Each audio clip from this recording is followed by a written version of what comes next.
it's a little formal for me to read off this stuff. So who am I? How did I get here? My name is Robert Bryant. I've had the same job for 26 years, trying to help young people to be safe and successful in everything they do. Does that sound like a big job? Yeah, it's a big job. It's also impossible to do without help. And I'm always on this recruitment drive, trying to get more people to be part of the solution, especially young people, because they are the greatest untapped resource we've got. When we have young people helping young people, we're in great shape.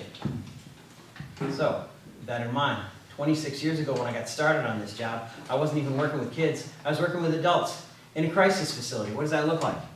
Homeless shelter, alcohol crisis site for the state of New Hampshire, 24-hour crisis hotline, domestic violence support, and suicide intervention. All those programs in one small house. And I had the night shift. You familiar with the night shift? It's just one person taking care of all those programs. Is that a lot of responsibility? Yep, I got paid $4.35 an hour. It was the best job I ever had. What made it good? It wasn't the money. It was the mission. I ended up finding that I was actually good at something too. I was on my third career. What's it like to be on your third career looking for a place to land? I figured I could probably do all right.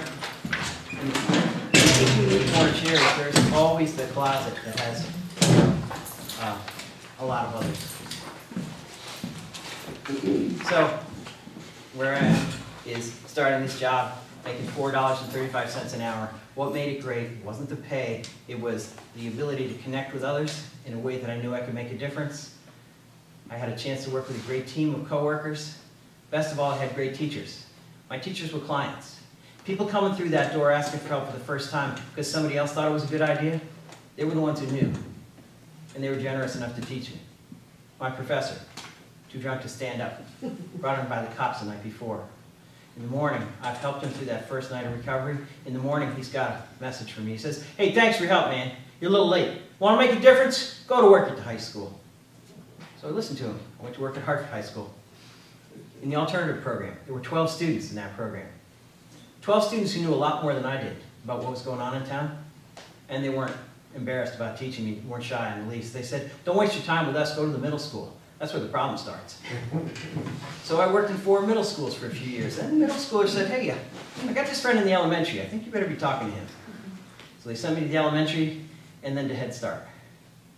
Working with a young man who got kicked out of Head Start because he was a little too rough for the program. What's the future look like for those guys if we don't help them? It's not good. So I had the privilege of working with this young man, getting him ready for kindergarten. And that was a long time ago. In fact, it was 13 years ago. And you know how it is. I've had this privilege of working in lots of sites. So most of my work now is with the adolescent population and young adults.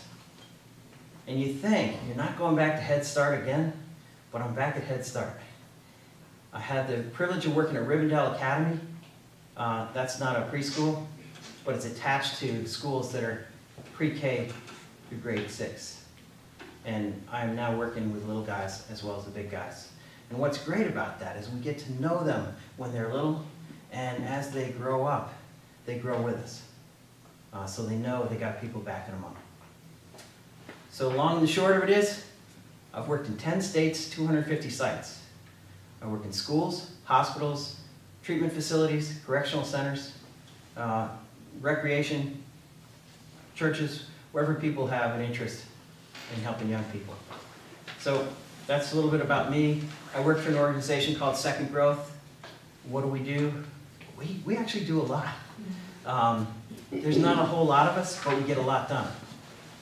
So we have a website which explains the broad sweep, but we work on substance abuse and violence primarily, and everything that's connected to that.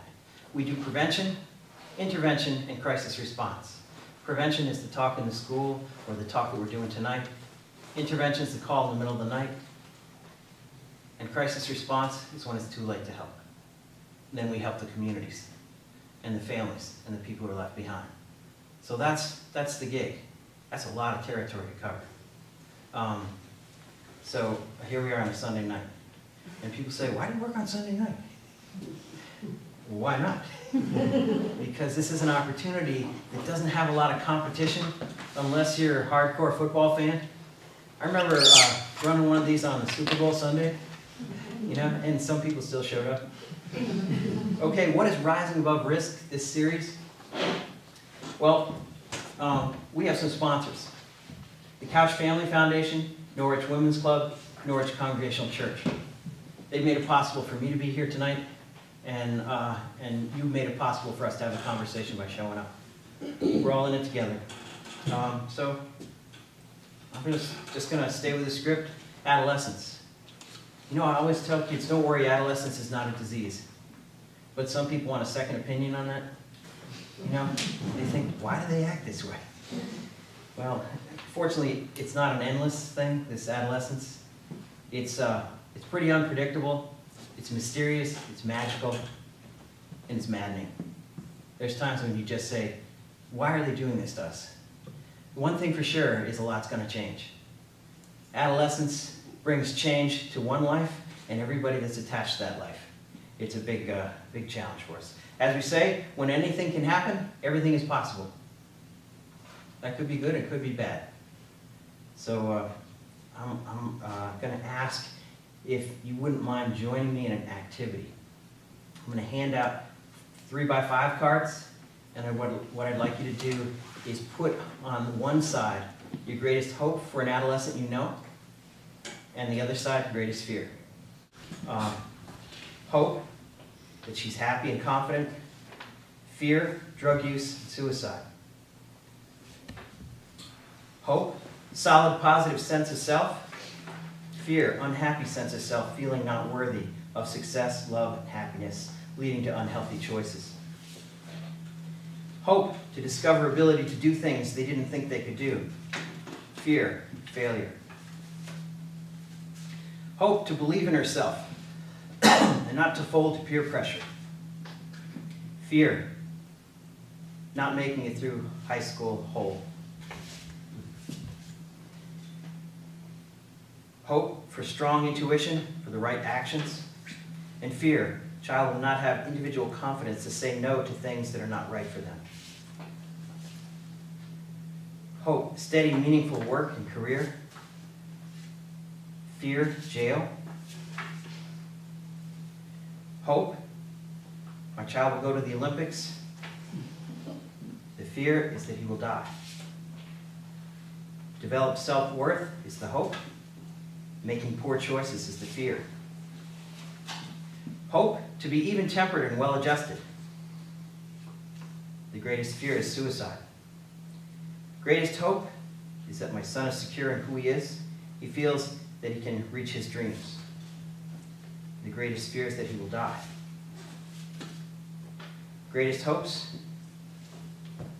become sober, graduate from college, find gratifying work. Greatest fear, jail, minimum wage job forever, fatal accident. Hope, to be clean of substances, leading to productive, happy life and contributing to society. Greatest fear is death. Hope, the greatest hope would be for the adolescent to know that I care and want to help. Greatest fear is there's no way out and they can't find help. Greatest hope, successful and happy in life. Greatest fear, not confide, become a substance user, leads to unhappiness and losing out on chances. Greatest hope, be comfortable with decisions where they come out and college and job choice. Greatest fear, physically or emotionally hurt, or is in an auto accident or injury. Being taken advantage of is the greatest fear, and the greatest hope is finding happiness and being less stressed. Greatest hope is finding success, and the greatest fear is silence and solitude. Greatest hope is the courage to go out in the world and live their dreams, and the greatest fear is addiction. Greatest hope maintains her sense of self, remains strong, continues to love life. Greatest fear becomes overwhelmed by all the transition and all of its new stressors. Greatest fear,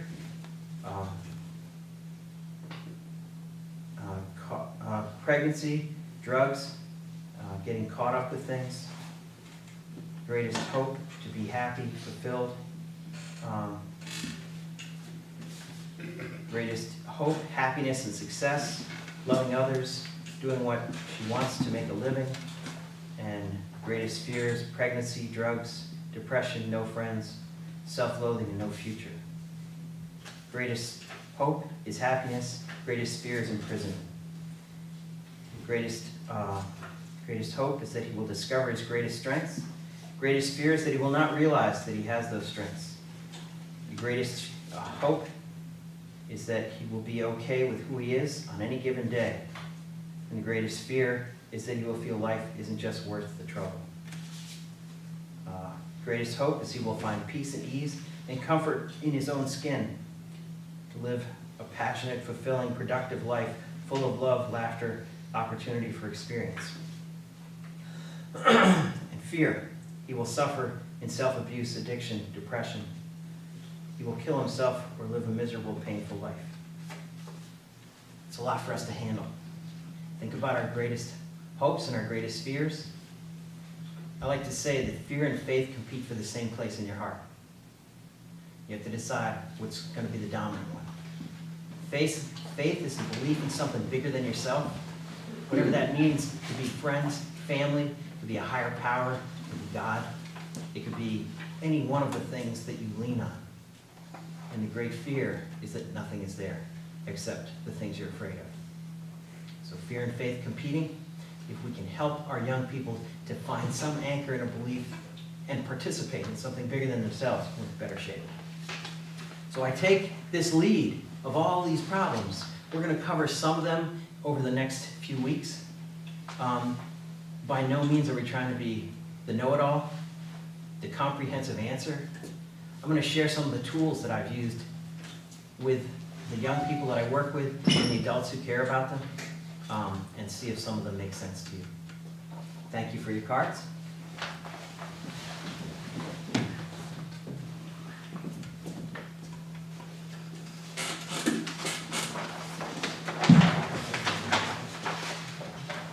This is the fancy PowerPoint. Handful of help. Start out, life is the ultimate team sport. How do we get there? We try to help our kids get connected to everyone, everything. So with the kindergartners, I always start out with the smallest little girl in the class. And I have her come up to the front with me, and I stand side by side with her, me, the big guy, you know. And I say, who's the strongest? They always think it's me, but they have no idea. So side by side, I will grab her hand, she'll lean one way, and I'll lean the opposite way. And she'll keep me from falling over. That little girl. And they said, wow, that's amazing that she could do that. Each of us gives a handful of help to the other. When one lets go, we fall. We stand together, we fall apart. How much power is there in a handful of help? Now we teach how that little girl can be stronger than me. Friends, family, school or work, community, local resources. 5 people in 5 places to turn to for help. As parents, we always feel like it's all us, right? Oh, we've got to do it all for our kids. We can't do it. How much time do our kids spend somewhere else? Out of reach, out of touch? We wonder how they're doing. My daughter will be 21 in April. Where is she? What's she doing? Do you think I wonder every now and then? When she was a little girl, I worried all the time. That did not help her. Then she showed me on our first day of preschool, Dad, you can go now. It's like, that's in preschool. So you imagine where she is now. She doesn't really need me. If she needs help, I'm there. But she's got herself, and she's got a huge network of people who care about her. Friends, I asked her to start with that. 2 friends. You can turn to any time, night or day. Tell them the whole story about what's going on. These are the friends who have your back. Now, in adolescence, well, there's this big debate on when it begins and when it ends. I think there's some people I know in their 30s that are still trying to shut it down. And some kids that are 10 years old who are already deep in the game. Now, some of it has to do with biology, some of it has to do with circumstance, and some of it has to do with the roles that kids accept. They just jump right in. You know, there's some of those kids at 10 that would rule the world if we let them. They're growing up too fast. You gotta slow it down. Okay? So friends, 2 friends they can turn to anytime, night or day, call them on the phone. And when they call at 3 a.m., the friend on the other end says, "Are you okay? What do you need? How can I help?" If they've got that, we're in great shape. The friends help them in this promise to stay safe, sober, and sane. Is that a big commitment? We'll see. Now we go to family. 1 adult in the family system they can turn to for help. You want to think that your kids will come to you anytime? Do you have a big family? I know some people have big families, right? So when I was growing up, we had a big family. I had 4 sisters, 2 parents at home, aunts and uncles, grandparents, cousins. Everybody was there, but nobody was home. We had this interruption called alcoholism. On any given day, I wasn't sure what I had. Oh, but I knew I always had Aunt Betty. Aunt Betty lived down the street. She was the go-to. She was not a blood relative. She had no business being there. How did she get into our family? She was my grandmother's friend, right? Aunt Betty was the go-to when our family of origin wasn't healthy enough for us. She carried us during those times, okay? Friends, family, school. 1 adult in the school you can turn to for help. When you're 10 years old, it looks different than when you're in high school. When you're 10 years old, I think a lot of the 10-year-olds really trust a lot of people at school, but the older they get, the more they believe they're not supposed to do that anymore. So we go back historically to Columbine High School, Littleton, Colorado. Everybody knows that story. Long time ago now. Some kids were having a rough life. They went to school and made a rough life for other people. People knew about it, they heard about it, they didn't know what to do. Some people didn't want to get involved. They didn't know who they could trust. So the tragedy happens. Bishop Brady High School. Same year, only before. So we're talking 2 or 3 months before the Columbine incident, something happens at Brady. Bishop Brady High School, Concord, New Hampshire. Student comes to school with a gun, has 100 rounds of ammunition, has a hit list and a game plan. He's all set to go. You know the story? Why don't you know that story? You know the Columbine story. What happens? 1 student goes to 1 adult that they trust. They have 20 minutes left before the plan's supposed to kick in. They find the gun, ammunition, young man, everybody's alive today. Because 1 student had 1 adult that they trusted in an advisor-advisee system. I worked at Brady for 2 years after that, strengthening that system that was already in place. But fortunately, there was 1 adult that this student trusted enough to go to. So the importance of that at school is great. How about workplace? Do you know any teens that have jobs? What kind of places are they hired? Well, some work at Dana Witt. And we can see Dana Witt from here, right? There's other places where we're looking for kids to be fully supported in the workplace. My dad was in the restaurant business. Anybody familiar with the restaurant business? Right, my dad was in the restaurant business, and he had this gig. This is like 1968, Washington, D.C. He's managing a chain of restaurants. He goes into the restaurant, and he finds that the dishwasher's done with his shift, but he's not going outside. He says, "Charlie, what's happening?" He says, "I can't go out there. They'll get me." He says, "What are you talking about?" He looks out, and there's a biker gang in the parking lot. So my dad, the Incredible Hulk, says, "I'll take care of that." And my dad walks out across the parking lot, and he pulls out his wallet. He's not paying him off. He opens up his wallet, and he flashes something. He was a volunteer. My dad was a volunteer for the Police Athletic League in New York City. And when he was done with his service there, they give him a miniature captain's badge. It looked like the real deal. From 50 yards, I mean, you could not tell. It was the blue and gold, and when he flashes that badge, he says, "Gentlemen, is there a problem here?" And they're like, "They're gone." He goes back in, and Charlie says, "What'd you do?" That's what a good boss does, right? You look out for your players, okay? Community. Community's the weak link. It's not home, it's not school, it's not work. It's where you belong to something bigger than yourself. Where is that? Music, sports, arts, drama, any place of worship, volunteer organizations of any kind, neighborhoods. It's where you belong to something bigger than yourself, and you got a role to play, so that if you don't show up, they go looking for you. Does that make sense? If you don't show up, they go looking for you. You got a role to play. Community, pretty important for us. And that's the weak link for a lot of our kids. They don't belong to something bigger than themselves. The sooner we can get them connected with a healthy community, the better. Local resources. Local, close to home, resources, people who can help. If your house is on fire, hopefully your kids are well trained and they call the fire department. I always call the fire department. I had this kind of sketchy experience this year. I live in Thetford. Anybody know Thetford? And I had to dial 911, but it was on a, off hours. And so it doesn't get the help that I need. So we're by the side of the road dealing with an accident. And I must not have said the right things because nobody showed up. And 45 minutes later, I call my neighbor Gary. And the fire department is there in 3 minutes. So sometimes 911 is not always the only place you got to go. So just to be advised. Okay, we got to teach our kids where to find help when they need it. All kinds of issues. Okay, we're good. I think I'm gonna follow the script, but I'm not sure. So now we go to what our kids need. This is a little thing called ripples. What do our kids need? When they jump in the water, it makes a big splash, right? What kind of splash are they making in the world? And you've got on your script, it's a little, I'm gonna get one so I'm walking right with you guys. Thank you. This is what I think every kid needs. Respect. Respect is big, but it's not just for yourself, it's for everybody and everything. It's how you treat yourself and everybody around you. Integrity.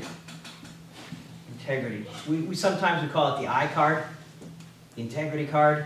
When you're walking through life and you do the right thing for the right reason at the right time, your integrity is intact. But if you haven't got that integrity, it makes it tough. And we say to act with honor is really a great thing. Patience. You familiar with video games?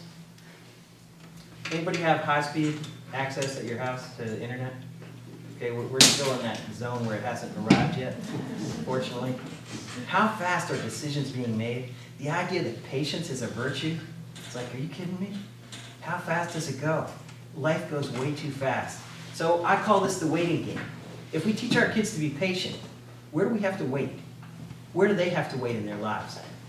And how long do they have to wait for? And while they're waiting, what are they going to do? I've been to airports before. Ever flown before? Ever flown before during a rough patch of weather? I'm waiting in line for 2 hours to change my flight. And you get almost to the front of the line and they say, oh, airport's going to close down. So what do you do? Oh, well, I guess we have to wait, right? What else are we going to do? So being patient, on the next day, I watched someone in line, this long line of people needing to change flights. And there's a ticket agent who is doing her best. And I watched the guy in front of me totally shame her and blame her for everything that's wrong in the world. And could you just see her smiling through it like, it's okay. And I get my turn up in line and I say, I'm really sorry. And then she starts bawling, right? I'm sorry, you don't deserve to be treated that way. This is not your fault any more than it's my fault. Learning the waiting game, being patient with ourselves, being patient with others. Perfect is hard to get to, so the patience thing comes in handy. Perspective, looking for the long view of each moment. So it isn't just now or never. Perspective gives us the time and the distance to keep working at it. Love, to love and be loved, to give and be given to. It isn't enough that we love our kids. We have to teach them how to love others. Expression. Expression. Communication is great. Fortunately, we have this thing called text messaging now. If I wanted to talk to my daughter, she says the only way you can talk to me is through a text message. Is that fair? I'm telling you, she's just like texting a mile a minute. The average person age, I think it's 14 to 17, texts how much? How many times? Over 100 times a day. So the preferred form of communication is this texting. Every message is divided into 3 parts, 55, 38, 7. 55% is body language, 38% is tone of voice, 7% is the choice of words. How much do you get in a text again? You're getting 7% of the message and you have to guess at the rest of it. So communication, eye to eye, face to face, not Facebook, FaceTime.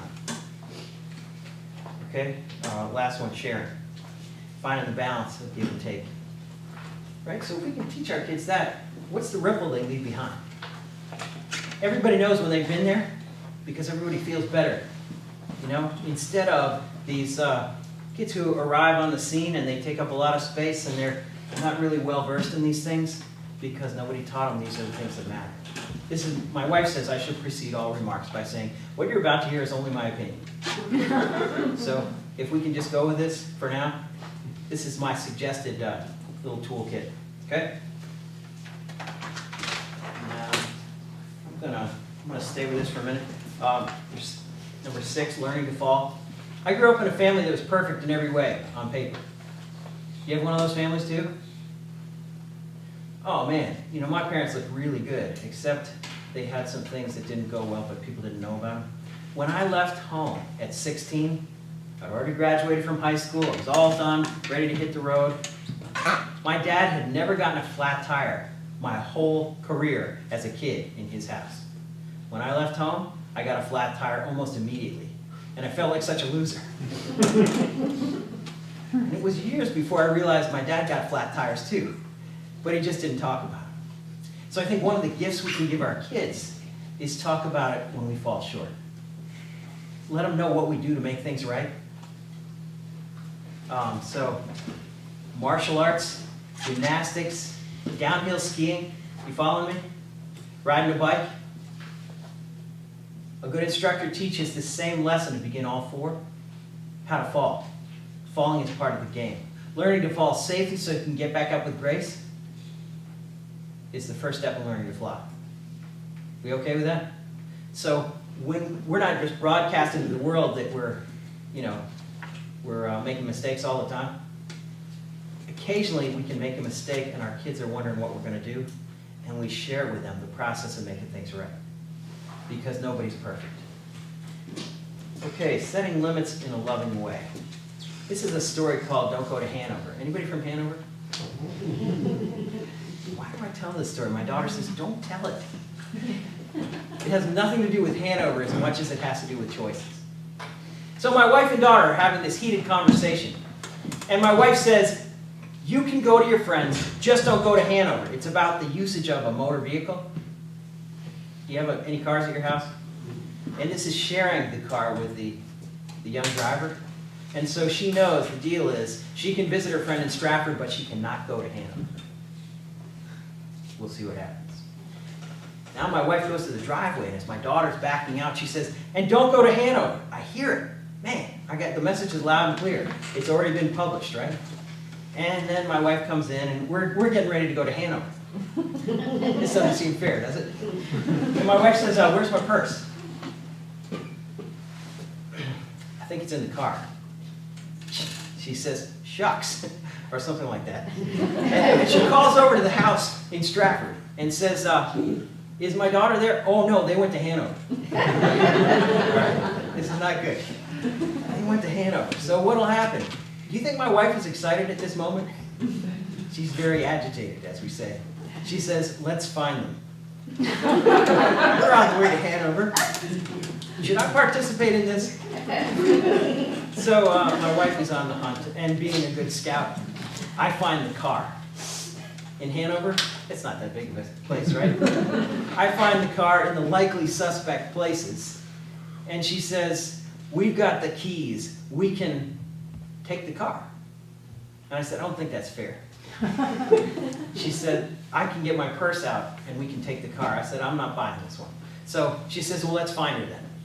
Again, I am an accomplice in this. I say, I think they're at Yama's. And they are at Yama's. My wife goes in and brings the daughter out to scold her in public. And I think, this is not going good. And so I kind of step away.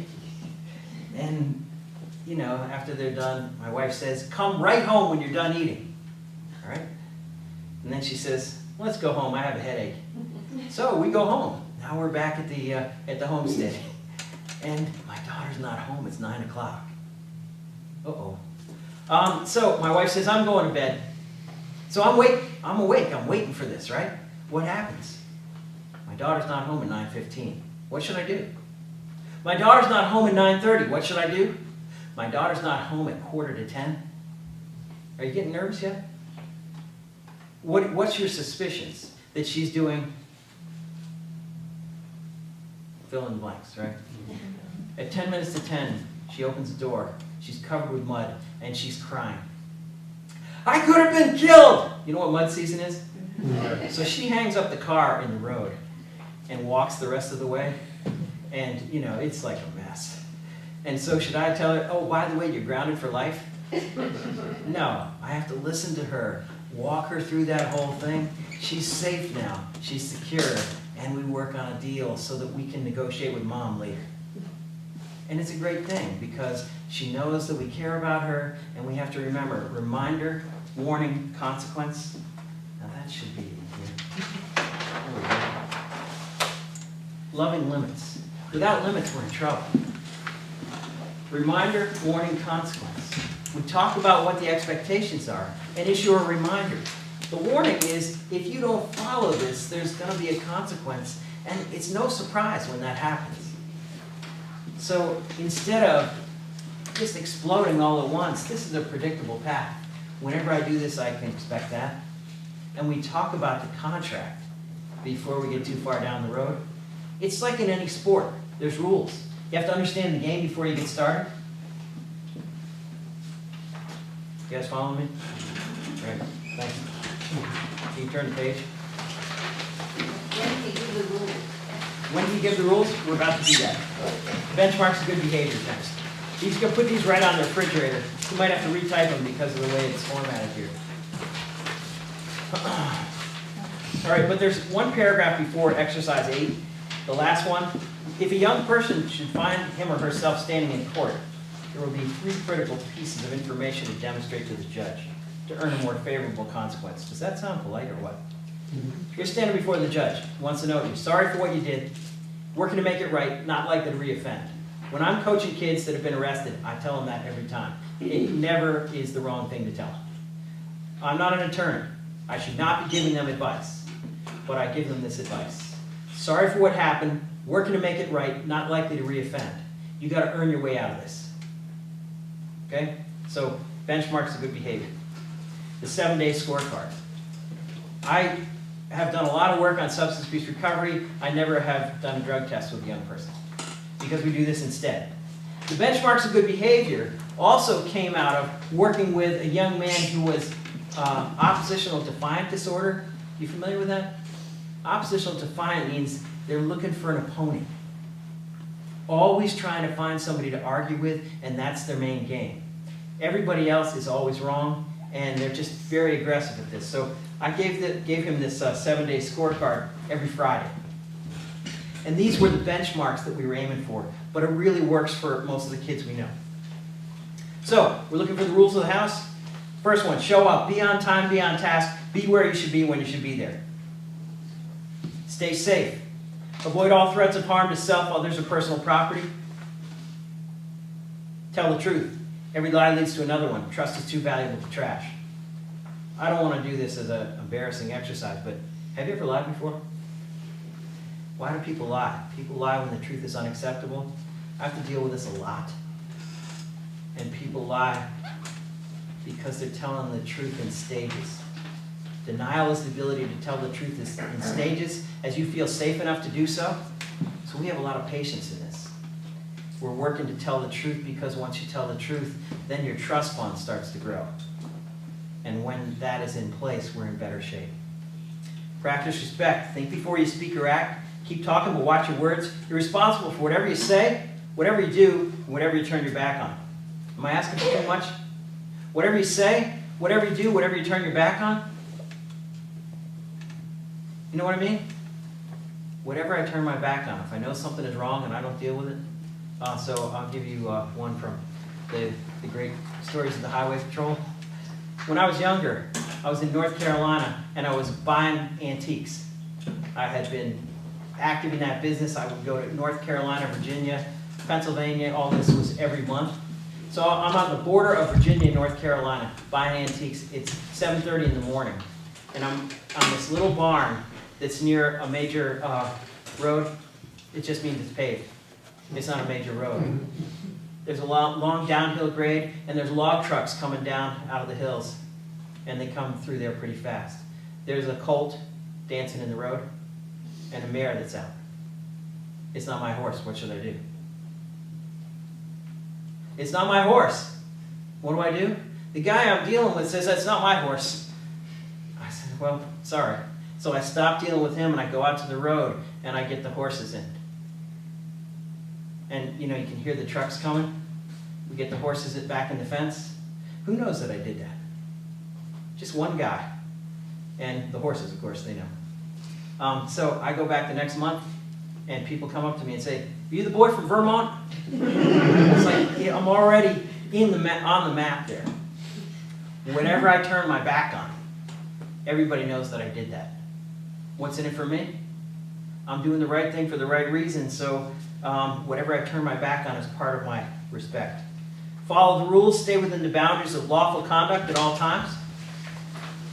Keep your promises. Honor commitments at home, school, work, and I'd also add, and team. Avoid the trap of saving up unfinished business by completing your assignments one at a time. Take care of yourself. Adequate nutrition, sleep, exercise, and hygiene are all essential ingredients of the good life. Nutrition, 3 meals a day. High quality, balanced nutrition, not the breakfast of champions, which is Mountain Dew. How often do we see kids that are not eating breakfast? Does that happen? Not at your house, right? Everybody has breakfast. Not true. You know anything about blood sugar?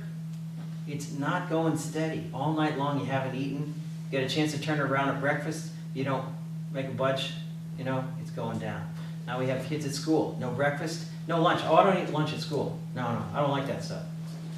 If I hadn't eaten breakfast or lunch, I'd be incoherent by the afternoon. I'd also have a wicked headache. All right, so we teach 3 meals a day because those guys that haven't eaten breakfast or lunch, they come home and eat 3 meals at one sitting, and it spikes the blood sugar and they're off balance all the time.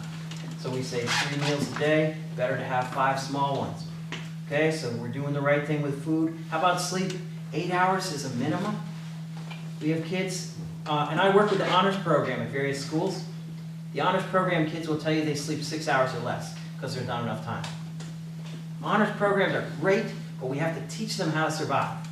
We have to make sure that those kids can take care of themselves. Without sleep, we're dangerous. Okay? Exercise, 30 minutes of physical activity, and then hygiene. Take a shower and brush your teeth. Right? I'm going to keep going. Ask for help whenever you need it. Give back whenever you can. Everybody needs something, and everybody has something to give. Be aware of your own vulnerabilities. Stay mindful of the mood swings. Big feelings can push you off balance in a heartbeat. Doesn't mean you can't have big feelings. You just have to know what they are and what to do when they show up. Watch out for all or nothing, now or never thinking. Perfect is not possible, so reach for what's real. Take it easy. Know when it's time to step back and give it a rest. Those are my expectations. Those are the benchmarks of good behavior. And if you can do those things consistently throughout the week, you're in the Hall of Fame. Because, man, those are hard to do. But if we're the coaches, we're aiming for that. Those are reasonable things to ask for, reasonable things to expect. Why don't they do them all the time? Well, something gets in the way.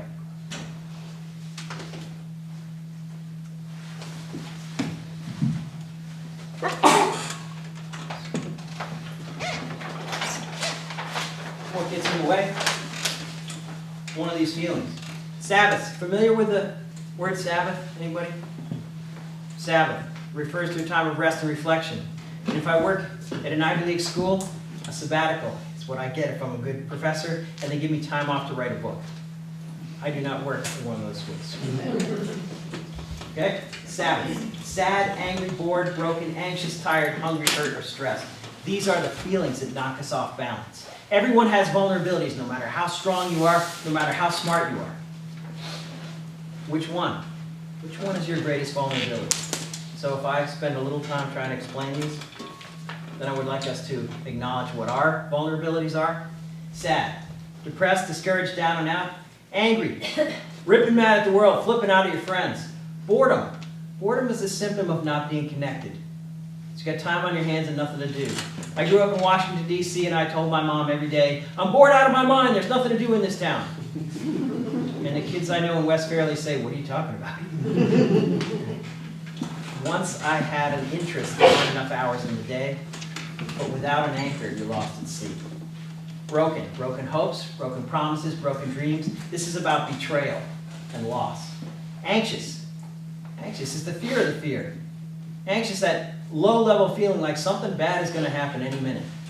And it follows you around. Tired, sleep deprived, wiped out. When they're little kids and they get cranky, what do we say? They need a nap. I proposed this in high school as having a nap lounge. Make sense? Because they get to school too early and some of them are like, they need a nap. They're getting cranky again. Hungry, food and mood, too much or not enough. Hurt, chronic pain, emotional and physical. And stressed, too much on their plate. Either they put too much on their plate or somebody else did. Now, can we manage these? I want to know what your vulnerabilities are. Which one of these feelings? Everybody's got one. I have kids that check all of them. And they say, fix that. And I say, one step at a time. We're going to start at the top and work our way down. Because by the time you get to the middle, you're already dealing with the bottom. Right? Okay? So, please, if you wouldn't mind just raising your hand on this one. You can probably guess which one is mine. Which is my greatest vulnerability? Tired. When I get tired, I get really dangerous. I make these gross errors in judgment. Another story from North Carolina. So I'm leaving North Carolina at the end of a long day, and I'm driving to Michigan. Is that a good time to start? No. So North Carolina, get on the interstate. Now North Carolina, Virginia, West Virginia, Ohio. You familiar with Ohio? It's one of those swing states. I'm at the top of Ohio at a T intersection called the Ohio Turnpike. At 3 o'clock in the morning, I have to decide, am I turning east or west to get to Michigan? I'm pretty tired. About the time I see the signs that say, welcome to Pittsburgh, I realize I probably should have taken a nap a long time ago. Okay, makes sense? When I get tired, I'm not at my best. Okay, how about you? We'll just see. How many people would say that sad is one that pulls them down, knocks them off balance? 1, 2, 3, 4, 5, 6. Angry. 1, 2, 3, 4, 5, 6, 7. Bored. 2. Broken. 4. Anxious. That's why you came here. I'm telling you, I did this for 120 social workers, school social workers in Albuquerque, New Mexico. In the whole auditorium, I say, anxious, 120 hands. These are caring people, right? But remember, fear and faith. Let's keep working on it. Tired. Another big turnout on that one. Okay, hungry. 4. Hurt. 4. Stressed. Yep. So, if my strategy for helping you would be to understand and manage stress and work on these two, when we are stress-free and free of fear, does it help our kids? Absolutely, it's a gift. It's a gift to our kids. What do they want for their birthday? Stress-free, unanxious parents. Because our fears are a burden for them to carry. So we do our own work to free them up to do their own work. Does that make sense? Mm-hmm. Thanks. If it didn't, would you tell me? Let's keep going.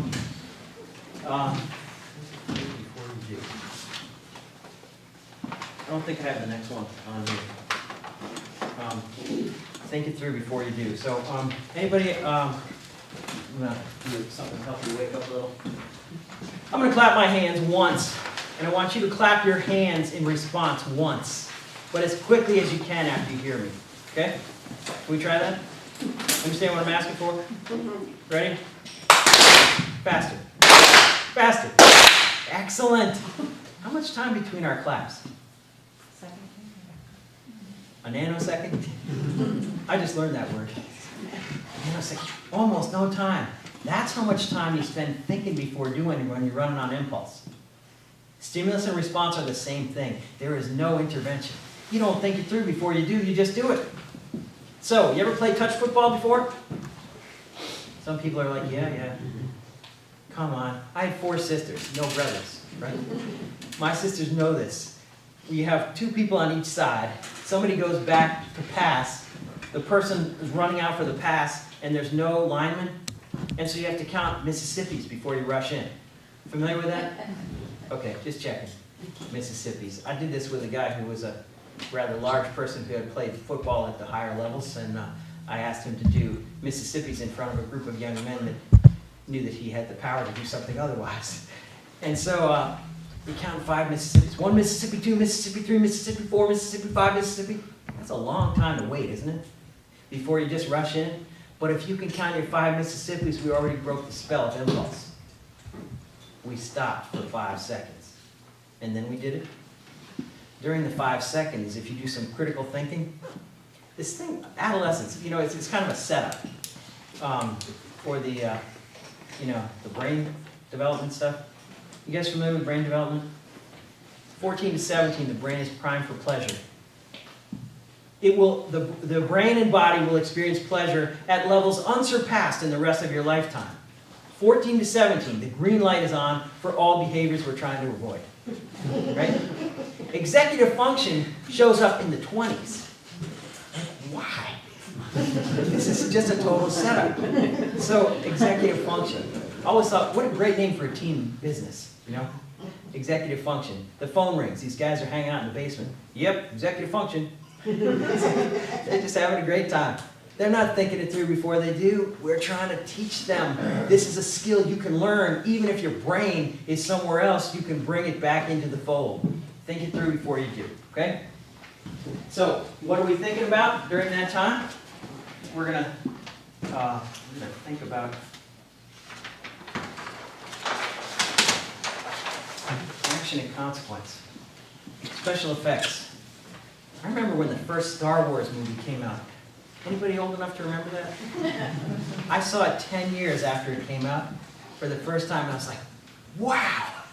And kids are saying, what's wrong with you? Special effects is part of our culture now. There's this whole thing we do in movies that makes it look like life is not real. Okay? Special effects of every choice. Every time you do something, there's action and consequence. So, here's how it plays out. The special effects of every choice: physical, legal, emotional, academic, social, economic, and moral. Now, who's going to stop before you do something and say, hang on a minute, I gotta get out my please-em checklist? How's this going to impact us? If you think it through before you do, you're at the top of the game. You don't have to overthink it. You just consider the implications. Why is it a good idea to not? And you fill in the blanks. What do teens most likely want to do without thinking? Can you give me some examples? Impulse. What do they want to do without thinking? Drive fast. Great one. Perfect. What's that? Pick up the drink. Okay. Pick up the drink and drive fast. Can I just start with driving too fast? We have kids that have just gotten their driver's license, and they are getting pulled over for driving too fast already. Wow. Think it through before you do. They haven't been around long enough to know all the consequences of this, but I'm just trying to get them on board. Driving too fast will not affect your academics unless you get into an accident and have a traumatic brain injury, in which case it's going to be really tough to learn some things again. Will it have legal implications? That's the one they worry about. They worry about getting caught, and I say, no, that's not what I worry about. I worry about not getting caught. The consequences of getting caught is you get help. The consequences of not getting caught is you get hurt. Okay? So I won't labor away on this one. But when you're trying to think it through after a bad choice, this is a great little exercise. So what are we going to talk about? We are so unhappy with our child for doing something that we didn't think was a good idea that we just get out this and say, how'd it go for you? Oh, pretty good. It's like, get out of town. What was going wrong? What were the implications for you? What did it take from you? What did it give to you? And we get to the end of this, they think it was a good choice and it's a bad one, they've got faulty data. And what we have to do is share our perspective based on where we're standing and where we've been. Does that make sense? Thank you. We have the heavy hitters. The heavy hitters are the ones that can't think it through because they are involved in this thing called the rush of risk. Were any of you risk takers when you were younger? People are raising their hands. What kind of risk taking do we get into? If anybody ever plays sports, is that a risk? Ride a bicycle, skiing, things like that, those are a risk. My grandfather would not let me ski because he thought it would ruin my baseball career. Like I got into the game in the 9th inning as a pinch runner. He thought it would ruin my career. So I think he's just a little bit concerned. The rush of risk, what do our kids do? Here's how it goes. We do this a lot with our kids that are shoplifters. Shoplifting. You think that's a risky sport? The spark, the race, the trance, the crime, the crash. How does it begin? Spark, it's just an idea. But if you play with that idea long enough, it's going to start the fire. The spark is the idea, the race. After the idea warms up a little, it causes this adrenaline surge, and the race. We're off to the races. We're going way too fast. You get drunk on adrenaline after a while and end up in a trance state. You are no longer thinking. You're on automatic pilot. Then you just do it. That's the crime. And after the spell wears off, you have the crash. All risk-taking behavior that runs away with us, we need to stop and say, don't play with fire. If it's a bad idea, don't go with it. Because dangerous stuff and stuff we're not supposed to do is always exciting. You guys getting some recognition that you've thought this in your own mind before? Okay? Well, if you're not coming clean on this, we'll have to talk about trashy behavior. Trash thinking becomes trash talking becomes trash doing. Okay? If you had any idea how much trash there is in my head, you would be shocked. Difference between me and your kids is I have a recycling program. Trash in, trash out. Think about this, trashy behavior, just thinking. It's just a thought. It depends how long I hang on to that thought and what I do with it. So I take that thought and I recognize it as trash and I recycle it. It's not for me. If I think about it long enough, I'll be talking about it. Walk down the hall in any high school in North America, even those schools that are supposed to be squeaky clean, and listen to the trash talk that's going on. They're talking about the things they're not supposed to talk about because, man, it makes them feel powerful. Talk about it long enough, you're going to be doing it. Trash thinking becomes trash talking becomes trash doing. So when we see the thinking going on, can we see that? No. It's usually when it starts to get discussed. We're looking for the signs that there's too much trash going on in the head. Okay? Follow me? We're on number 14 now.